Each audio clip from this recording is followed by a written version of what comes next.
सोप्या मराठीत ह्याला काय म्हणतात माहितीये?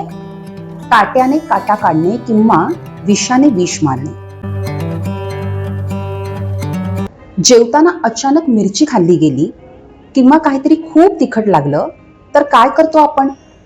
आपण पटकन पाणी पितो किंवा दुसरा कुठला पदार्थ समोर असेल तर त्याचा घास घेतो. काहीतरी गोड असेल तर पटकन गोड तोंडात टाकतो. हळूहळू त्या तिखटाचा दाह कमी होतो.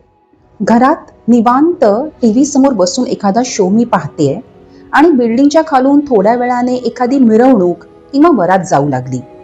त्या संगीताचा, गाण्यांचा, डीजेचा आवाज खूप जोराजोरात येऊ लागला. मला माझ्या टीव्ही शोचं काहीच ऐकू येईना. मग मी काय करते? मी टीव्हीचा रिमोट उचलते आणि माझ्या टीव्हीचा व्हॉल्यूम वाढवते. खालच्या संगीतापेक्षा, आवाजापेक्षा जास्त येईल अशा तऱ्हेने माझ्या टीव्हीचा व्हॉल्यूम वाढवला की मला माझा टीव्हीचा आवाज ऐकू येतो. मग कुठेतरी जात असताना अचानक खूप दुर्गंध आला तर मी काय करते? मी माझा परफ्यूम स्प्रे केलेला रुमाल नाकाशी धरते आणि हळूहळू त्या दुर्गंधाचा प्रभाव कमी होतो. तर बघा काय करतोय आपण? आपण एखाद्या गोष्टीचा प्रभाव कमी करण्यासाठी तत्सम त्याच स्वरूपाच्या थोड्या जास्त प्रभावाच्या गोष्टीचा वापर करतोय. हा प्रभाव कमी करण्यासाठी दुसऱ्या गोष्टीचा कणभर जास्त प्रभाव पडेल अशी योजना करतोय. पहा, हा संबंध लक्षात येतोय का तुमच्या? अचानक मिरची खाल्ली गेल्यामुळे जो तिखटपणा जाणवला तो कमी करण्यासाठी मला एखादा गोड पदार्थच खावा लागेल. तिखट लागलेले असताना मी खूप सुमधूर संगीत ऐकले किंवा परफ्यूम स्प्रे केला तर तो तिखटपणा कमी होईल का? हीच गोष्ट खालून जाणाऱ्या मिरवणुकीबद्दल किंवा त्या अचानक येणाऱ्या दुर्गंधाबद्दल सुद्धा आहे.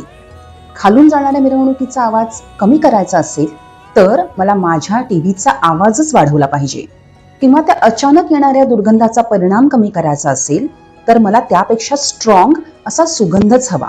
दुसरे काहीही उपयोगी पडणार नाही.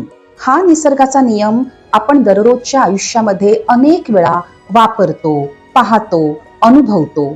साध्या सरळ मराठीत म्हणायचं तर हा निसर्गाचा नियम म्हणजे काट्याने काटा काढणे किंवा विषाने विष मारणे. निसर्गाच्या या नियमाचा वापर वैद्यकशास्त्रात फार आधीपासून केला गेला आहे.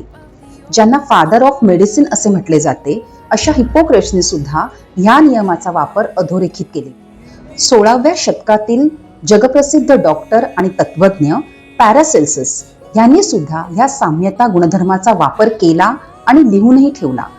ते म्हणतात, what makes a man ill also cures हिम.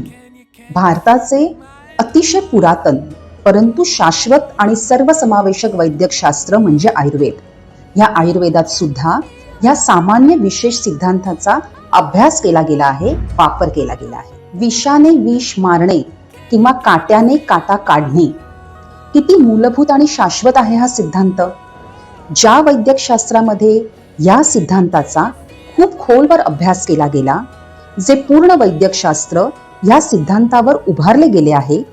सामान्यातल्या सामान्य व्याधीपासून अतिशय जटिल आजारापर्यंत सर्व व्याधींवर या सिद्धांताच्या आधारे ज्या वैद्यकशास्त्रामध्ये उपचार केला जातो ते वैद्यकशास्त्र, ती औषध प्रणाली म्हणजे होमिओपॅथी.